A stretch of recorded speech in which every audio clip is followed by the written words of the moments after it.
year or so, and he said this: every country, when it comes to mental health care, is a developing country.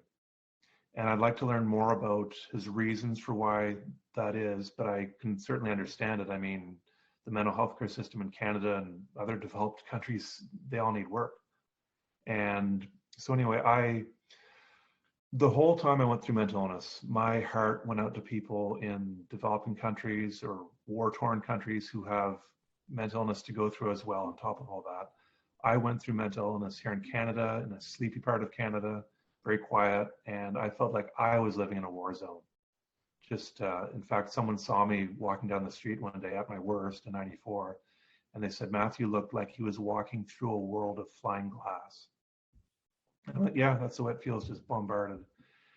And anyway, so it was 2017, and I found the first content that I stumbled upon on the internet about mental health in developing countries. It was a TED Talk by Vikram Patel, and they found, well, some countries have only one psychiatrist per million people. There are over 270 million people in developing countries with no mental health care. And what's worse is that some people, they estimate hundreds of thousands of people in 60 countries are actually kept in chains with mental illness because they don't know how to deal with them. Wow. And it's inhumane. It's horrible. And Robin Williams' son, Zach Williams, is helping to promote this with some other people. Allison Janney, the actress from the West Wing TV show, Tim Shriver, who created the Special Olympics. They have a hashtag Break the Chains platform, and I tell people about that on my website, minday.ca. And so anyway, I made this website to try to help. I thought, well, if I'm going to help anybody with mental illness, because over the years throughout my recovery, I thought, when I get back up on my feet again, when I'm ready to help other people who I help, and for years I thought, well, I'll focus on people here in Canada or wherever. But when I heard what some people have to go through, it's just horrible. So I thought, well, if I'm going to help anybody, I should help people who need it the most.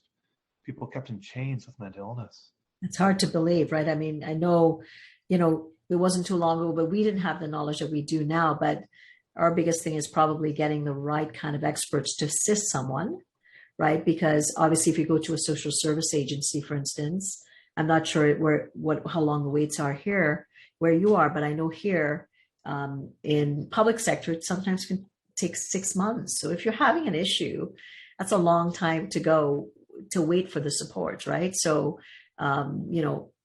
but it's not one in a million. It may be that you need different kinds of supports, especially if you need psychiatric help to obviously get a proper diagnosis. So if you're waiting 6 to 8 months and you're dealing with all these symptoms, you can see how that can exacerbate the experience. Absolutely. So what kind of things are you doing with these organizations, and how are they helping to kind of deal with some of the causes that, what parts of the world are they keeping people still in chains, and what can be done? Yeah, so on the hashtag Break the Chains platform, they estimate 60 countries. There's a report written up on it, and that came out about a year or so ago. And I've found 6 nonprofits that are helping people on the ground get basic mental health care. This model of basic mental health care, it's been modeled after a physical healthcare model, a basic physical healthcare model, where there's no doctor, no hospital for hundreds of miles. How do you treat someone with a broken leg or this or that? And back in the 90s, I believe, they modeled this after this, a basic mental health care model. How do you treat someone with depression or anxiety where there's no hospital, psychiatrists, medications? And the good news in all of this is this model is proven effective, it's low cost, and it's also scalable. And they're trying to figure out, the World Health Organization is trying to figure out the best way to roll it out to the masses. And until they do that, I don't know what kind of timelines they have. I mean, that's a big job.